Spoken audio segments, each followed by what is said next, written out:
Just a warning up front, none of the things I'm making today are edible. In this video I'm going to try and explore colours, and I'm going to try and make up the rainbow colours of slime. So I've got some shot glasses here, and I'm just going to fill each one up to the 20ml wine. So I've now got the 6 glasses of 20ml of polyvinyl alcohol 4% solution, and you can see how I made that in a previous video, and I'll link that in the description.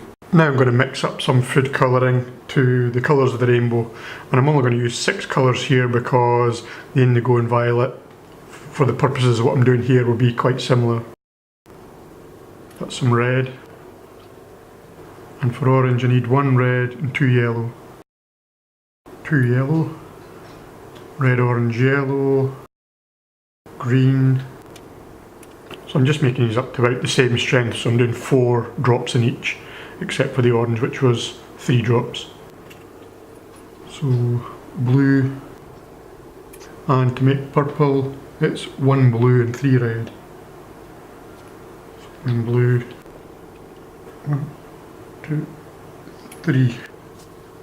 So you have red, orange, yellow, green, blue, purple. So using a toothpick I'm going to try and add a drop of colour to each one.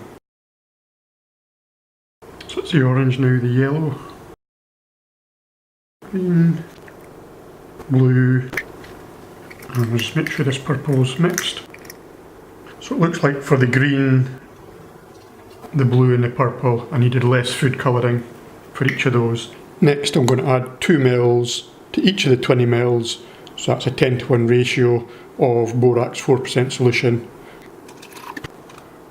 So I've got my 2 ml of borax. So let's start with the red.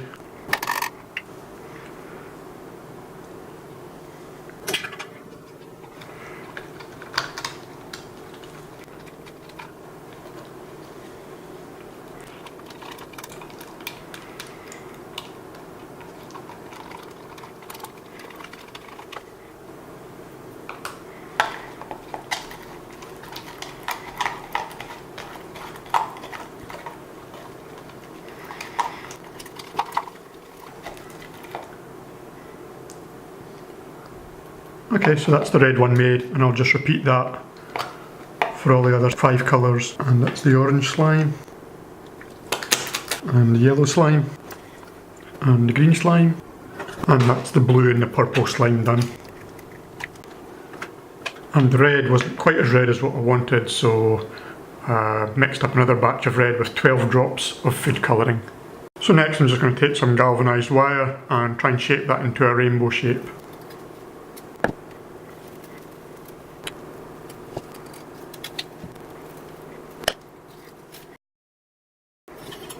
So I'll just try and form that inner part of the rainbow around a cylinder shape.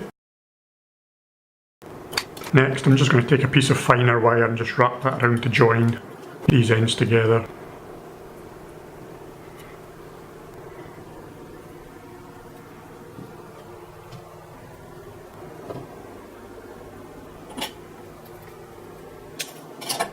Okay, it's looking good. So next I'll just use some whiteboard markers so as not to permanently mark the tile. So some very rough squiggly lines. So now I'll just see if I can apply the slime down in that rough kind of shape. And this first layer should help keep the wire in place. So as the slime dries out it's going to get thinner and thinner, so I probably want to put a reasonably generous amount of slime in each colour. And now onto the orange. And I guess you can use the slime stretchiness to its advantage by just stretching it out. And now the yellow. So if I want to fill in any gaps rather than putting it right in the middle, I'll just put it on top and that should just ooze into the gap. And now the green. And now the blue. And now the purple. Now I might just want to put some over the wire so that it gives it a chance to stick to the wire. So we'll see how that goes. So that's the purple. And I might do the same with the red around the outside. I don't think it matters too much what the outside looks like because we can trim that off later if need be. And we'll do the same on the ends for each of the colours. So we'll just let that dry out and see what happens. So now I'll just turn on the little fan that I've got, and I'll also turn on the overhead ceiling fan and let this dry out, and I'll come back to you when it's done. So I think what's needed is a tile on a slope, and we'll just leave it and see what happens. This was after about 6 hours. And this is what it looks like after about 12 hours. So I'll try and tidy up the edges a little bit.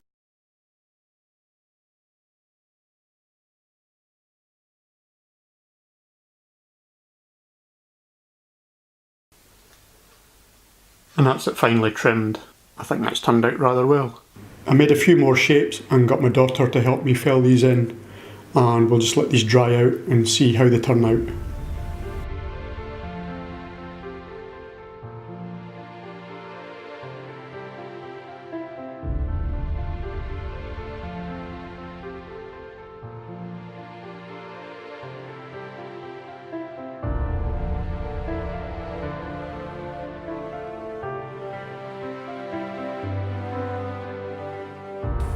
So once you've attached your sun catchers to a stick, then all you need to do is just tie your stick up to a post and just enjoy it. Cheerio.